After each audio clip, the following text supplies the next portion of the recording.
Hello और खुशामदीद एक और लेक्चर में जिसमें हम बात करेंगे कि टेक्स्ट को स्टाइल किस तरीके से किया जा सकता है या टेक्स्ट को फॉर्मेट किस तरीके से किया जा सकता है। तो हर लेक्चर की तरह हम इसके अंदर एक न्यू HTML फाइल बनाएंगे और हम एक्सक्लेमेशन करके एंटर कर देंगे और यहाँ पे हम एक सिंपल सा H3 डाल देते हैं जिसमें हम कहेंगे टेक्स्ट फॉर्मेटिंग। और जब ये काम हो जाए तो आप Ctrl+Shift+P करके ओपन विद लाइव सर्वर कर सकते हैं और ये आपके पास ओपन विद लाइव सर्वर में इस तरीके से एक नया पेज खोल देगा। अच्छा, अब हम बात करते हैं कि यार हम इस टेक्स्ट स्टाइलिंग के अंदर क्या क्या कर सकते हैं। तो सबसे पहली चीज़ तो है कलर्स। ठीक है, एक काम हम और करेंगे कि हम एक सिंपल सी मेन CSS भी बना लेते हैं और फिर हम अगर कॉपी पेस्ट करें किसी और जगह से तो हमें ये लिंक टैग चाहिए होता है जिसको हम इंडेक्स HTML में इस तरीके से लिंक कर देंगे। तो अगर मैं आपको दिखाऊं तो ये लिंक टैग है href = main CSS जो कि इस मेन CSS फाइल को लिंक कर रहा है और जो इसमें हम रिलेशन बता रहे हैं वो स्टाइल शीट है। ठीक है, अच्छा अब अगर मैं चाहूँ तो मैं जाके इस टेक्स्ट फॉर्मेटिंग में इस H3 को कह सकता हूँ कि यार इसका जो कलर है ना वो हम रेड कर दें। अगर हम कर दें तो आप देख रहे हैं कि यहाँ पे कलर रेड हो जाता है। मैं इसको टोमेटो भी कह सकता हूँ। ठीक है, मैं इसको marine sea I think there was medium sea green ये भी कर सकता हूँ। तो आप अलग अलग कलर्स इसको डिफाइन कर सकते हैं। अच्छा, टेक्स्ट के भी कलर हो सकते हैं, आइकन्स के भी कलर हो सकते हैं, लेकिन अभी हम बात कर रहे हैं टेक्स्ट के कलर की। इसके अलावा जो सेकंड चीज़ हम कर सकते हैं वो अलाइनमेंट कर सकते हैं। ठीक है, अगर मैं चाहूँ तो इस टेक्स्ट पे बैकग्राउंड भी लगा सकता हूँ। मैं यहाँ पे कह सकता हूँ कि बैकग्राउंड जो है वो येलो होगा। तो आप देख रहे हैं कि ये पूरा ब्लॉक है टेक्स्ट का और इसके अंदर हमारे पास जो कलर आ रहा है वो कुछ इस तरीके से आ रहा है। साथ ही साथ हम ये काम भी कर सकते हैं कि हम इसको अलाइनमेंट दे सकते हैं। तो यहाँ पे मैं कह सकता हूँ कि टेक्स्ट अलाइन और यहाँ पे बाय डिफ़ॉल्ट ये लेफ़्ट होता है। मैं इसको चाहूँ तो राइट कर सकता हूँ, मैं इसको चाहूँ तो सेंटर कर सकता हूँ। ठीक है, तो आप इसमें देख सकते हैं कि टेक्स्ट अलाइन के अंदर हमारे पास कौन कौन सी हैं। जस्टिफाई भी है, लेफ़्ट है, राइट है, स्टार्ट है, एंड है। तो अगर एंड कर रहे हैं तो भी वो राइट वाली चीज़ ही आती है और अगर हम स्टार्ट करेंगे तो वो लेफ्ट वाली चीज़ आ जाती है। तो ये ज़्यादातर इस्तेमाल होती है टेक्स्ट अलाइन सेंटर के लिए, बट स्टिल आप मल्टीपल ऑप्शंस देख सकते हो। इसके अलावा अगली जो प्रॉपर्टी हम देख रहे हैं वो है टेक्स्ट डेकोरेशन, जिसमें आप इसको थोड़ा सा मजीद स्टाइल कर सकते हैं डिफरेंट यूज केसेस में। तो हमारे पास टेक्स्ट डेकोरेशन के अंदर अगर मैं यहाँ पे देखूँ तो टेक्स्ट डेकोरेशन के अंदर अंडरलाइन इस्तेमाल हो सकता है। आप इसको अंडरलाइन कर सकते हो, आप इसको जो है वो लाइन थ्रू कर सकते हो जिसमें ये स्ट्राइक थ्रू कर देगा। उसके अलावा अगर हम मजीद ऑप्शंस देखें इसके अंदर तो आपको नज़र आएगा कि हमारे पास dash, dotted, line through, over line for example है जिसमें आप इस्तेमाल कर सकते हो। तो मल्टीपल चीज़ें हैं जो टेक्स्ट डेकोरेशन के अंदर इस्तेमाल होती हैं। अब हम बात करेंगे टेक्स्ट ट्रांसफॉर्मेशन की। अक्सर ऐसा होता है कि मुझे टेक्स्ट ट्रांसफॉर्म करना है एक पर्टिकुलर अंदाज के अंदर और मैं चाह रहा हूँ कि नहीं यार ये सारे जो लेटर्स हैं ना ये सारे के सारे कैपिटल होने चाहिए। तो उस केस के अंदर आप जा सकते हो और टेक्स्ट ट्रांसफॉर्म इस्तेमाल कर सकते हो जिसमें आप कह सकते हो कि अपर केस, इसमें सारे के सारे जो है वो अपर केस हो जाते हैं। अगर आप लोअर केस कहोगे तो सारे के सारे लोअर केस हो जाएंगे। इसी तरीके से हमारे पास कैपिटलाइज कहोगे तो आपके सारे के सारे कैपिटलाइज हो जाएंगे।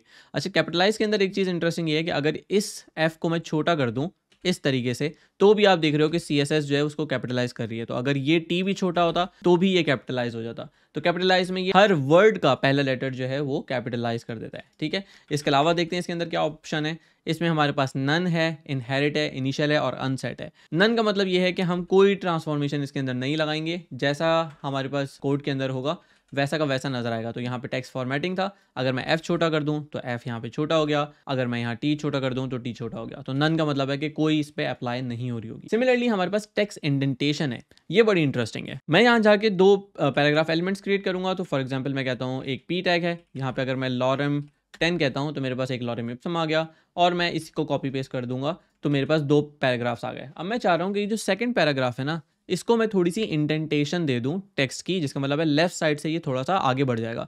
तो उसके लिए मैं यहाँ जाके कह सकता हूँ कि P जो है मेरे पास, और मेरे पास हम यहाँ पे कह सकते हैं nth ऑफ टाइप और हम यहाँ पे कह सकते हैं 2।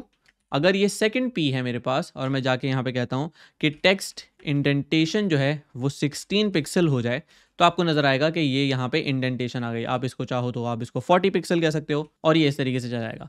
ये जो पूरा सिलेक्टर है nth ऑफ टाइप, इसका मतलब है कि मैं कह रहा हूँ कि पूरे पेज के अंदर जो दूसरा पैराग्राफ है उस पे ये टेक्स्ट इंडेंट लग जाए। तो अगर मेरे पास मजीद पैराग्राफ आ जाएंगे तो भी जो स्टाइल लग रहे होंगे वो सेकंड वाले पे ही लग रहे होंगे। इसको मैं रिमूव कर देता हूँ तो हमें आइडिया हो गया कि टेक्स्ट इंडेंटेशन किस तरीके से काम करती है। अब आप चाह रहे हो कि ये सारे पैराग्राफ्स पे लग जाए तो ये काम भी हो सकता है, सारे पैराग्राफ जो है वो इंडेंटेशन के साथ चल रहे हैं। अब हम बात करते हैं लेटर स्पेसिंग की, ये बड़ी इंपॉर्टेंट होती है। तो अक्सर जब हम पैराग्राफ्स पढ़ रहे होते हैं तो उसमें कुछ फॉन्ट्स ऐसे होते हैं जिसकी लेटर स्पेसिंग काफ़ी कम होती है। अगर हम चाह रहे हैं कि हम उसको ज़्यादा कर दें या उसको कम कर दें तो हम इस्तेमाल कर सकते हैं लेटर स्पेसिंग। तो हम यहाँ लेटर स्पेसिंग में जाएंगे, यहाँ पे आप जाके डिफरेंट वैल्यूज़ दे सकते हो। फॉर एग्जांपल अगर मैं यहाँ कह रहा हूँ 2 पिक्सल, तो आपको नज़र आएगा अब 2 पिक्सल की लेटर स्पेसिंग सबके अंदर आ गई। आप इसको बढ़ा के जो है वो 4 पिक्सल भी कह सकते हो, तो ये मज़ीद बढ़ती जाएगी। इसमें सिर्फ पिक्सल्स के अलावा और भी डिफरेंट यूनिट्स होते हैं जिसको आप स्टडी कर सकते हो कि व्यू एच अगर हमें इस्तेमाल करना है, व्यू मैक्स इस्तेमाल करना है, तो वो किस तरीके से होगा। इसमें अभी हम बहुत ज़्यादा नहीं जा रहे, लेकिन आम तौर पे आप जो है वो पिक्सल्स के अंदर देख रहे होते हो कि यार कितने पिक्सल्स इसको हम बढ़ा दें। अब इसको आप जो है वो 0.1 पिक्सल भी कर सकते हो, तो ये थोड़ा सा कम हो जाएगा। तो डिफरेंट कैटेगरीज हैं इसकी। अब हम बात करेंगे कि लाइन हाइट क्या चीज़ होती है। ये खास तौर पे पैराग्राफ्स के अंदर इस्तेमाल होती है और ये इस चीज़ पे आती है कि हर लाइन की अपनी क्या हाइट होगी। एक पैराग्राफ अगर बहुत क्लोज है हर लाइन के अंदर, तो वो बहुत ज़्यादा रीडेबल नहीं होता। इसी तरह बहुत ज़्यादा दूर है तो भी रीडेबल नहीं होता। तो इसके लिए हम इस्तेमाल कर सकते हैं लाइन हाइट। लाइन हाइट में आप कह सकते हो फॉर एग्जाम्पल 10 पिक्सल्स। तो इसका मतलब ये है कि अब जो इसकी पूरी की पूरी लाइन हाइट हो गई वो थोड़ी छोटी हो गई। अगर हम इसकी हाइट जाके देखना चाहूँ तो आपको नजर आएगा कि यहाँ पे इसकी ओवरऑल जो हाइट बनती है कंप्यूटेड के अंदर, वो बनती है तकरीबन 30 पिक्सल। तो अगर मैं यहाँ जाऊँ हाइट के अंदर, तो ये रही इसकी हाइट 30 पिक्सल। ये लेकिन ये हाइट जो है वो इस एक लाइन की नहीं है, ये इस पूरे पैराग्राफ टैग की हाइट बता रहा है। तो इसमें थोड़ा सा मुश्किल हो जाता है पिक्सल्स के अंदर करना। तो अगर मैं इसको कुछ भी ना रखूं तो ये ऐसा दिखता है। अगर मैं जाऊं और इसको चेंज कर दूं और मैं इसको कर दूं 16 पिक्सल्स, तो ये कुछ इस तरीके से दिखेगा। आप इसको एक्सपेरिमेंट करके देख सकते हो कि कौन सी लाइन हाइट ऐसी है जो कि आपको ज़्यादा सूट कर रही है और कौन सी लाइन हाइट ऐसी है जो आपको डिज़ाइंस में मिली हुई है या इंटेंडेड है। तो लाइन हाइट बेसिकली लाइन की स्पेसिंग, वर्टिकल स्पेसिंग जो है इसको आइडेंटिफाई कर रहा होता है। अब हम बात करते हैं टेक्स्ट डायरेक्शन की।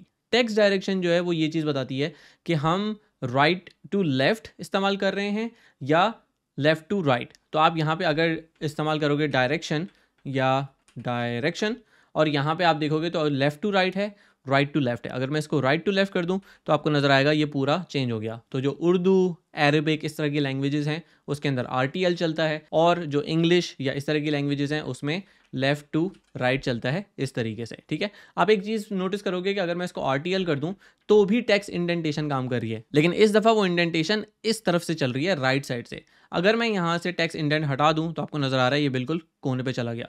तो टेक्स्ट इंडेंटेशन इस दफ़ा चल रही है राइट साइड से, और अगर मैं इसको वापस से RTL कर दूं या मैं इसको रिमूव कर दूं तो अब ये दोबारा नॉर्मल हो गया या इंग्लिश की साइड से हो गया। अब आखिर में कुछ इंटरेस्टिंग बात हम करेंगे, वो ये कि अगर मुझे किसी टेक्स्ट पे कोई शेडो डालना हो तो वो कैसे किया जाए, और अक्सर जगह पे ये बड़ा हेल्पफुल होता है। तो अगर मैं यहाँ पे जाके लिखूँ टेक्स्ट शेडो, तो सबसे पहला जो रूल होता है वो ये बताता है कि हॉरिजॉन्टल स्पेसिंग या हॉरिजॉन्टली कितना होना चाहिए। तो मैं यहाँ पे कहूँगा फॉर एग्जाम्पल 3 पिक्सल। फिर ये पूछता है वर्टिकल कितना होना चाहिए, तो मैं कहूँगा 3 पिक्सल। और फिर ये कोई कलर पूछेगा तो मैं यहाँ पे कलर फॉर एग्जांपल कह देता हूँ रेड। अगर मैं इसको सेव करूँ तो आप देखें कि इसका एक शेडो बन गया यहाँ पे रेड कलर का। अब आप चाहें तो इसका जो स्पेसिंग है वो कम कर सकते हैं। जैसे मैं अगर हॉरिजॉन्टल को 1 पिक्सल कर दूँ तो आपको नज़र आएगा कि ये नीचे उतना ही रहेगा, लेकिन जो राइट साइड की स्पेसिंग है वो थोड़ी सी अब कम हो गई। सही है, पहले ये ऐसा था, अब ये ऐसा हो गया। अब अगर मैं इसको भी 1 पिक्सल कर दूं तो ये कुछ इस तरीके से हो जाएगा। और अगर मुझे इसका मज़ीद कलर चेंज करना हो तो मैं इसको फॉर एग्जांपल टोमेटो कर सकता हूं, और मैं इसका स्पेस इवन 0 भी कर सकता हूं। तो आपको नज़र आ रहा है कि अब मेरे पास वाई पे कोई भी स्पेसिंग नहीं आ रही या वाई की कोई शेडो नहीं है, एक्स की हमारे पास 1 पिक्सल की शेडो है। अब आप चाहें तो इसको माइनस भी लेके जा सकते हैं। आप यहाँ पे कहें -4 पिक्सल या -3 पिक्सल, तो ये ऊपर की तरफ जाना शुरू हो जाएगा। तो ना कि सिर्फ नीचे जा सकता है और राइट पे जा सकता है, बल्कि ऊपर भी जा सकता है और ये लेफ्ट पे भी जा सकता है। अगर मैं इसको -1 पिक्सल कर दूँ तो अब ये आप देखें लेफ्ट पे शेडो नज़र आ रही है। तो इस तरीके से आप टेक्स्ट शेडो अप्लाई कर सकते हैं। फाइनल जो हम इसके अंदर देखेंगे वो देखेंगे वर्ड्स की स्पेसिंग। तो सबसे पहले तो मैं इसको कमेंट आउट कर रहा हूँ और मैं यहाँ जाके कहता हूँ वर्ड स्पेसिंग। वर्ड स्पेसिंग में अगर मैं कहूँ 40 पिक्सल्स, तो देखें क्या होता है। तो हर वर्ड के दरमियान जो स्पेसिंग आ रही है अब ये उसको कैलकुलेट कर रहा है। तो ये जो टेक्स्ट की हमारे पास स्टाइलिंग है ये बड़ी फ्लेक्सिबल है कि हम इसमें हर लेटर की स्पेसिंग भी देख सकते हैं, हम वर्ड्स की स्पेसिंग भी देख सकते हैं, हम इसमें लाइन हाइट भी देख सकते हैं कि लाइंस किस तरीके से जा रही हैं।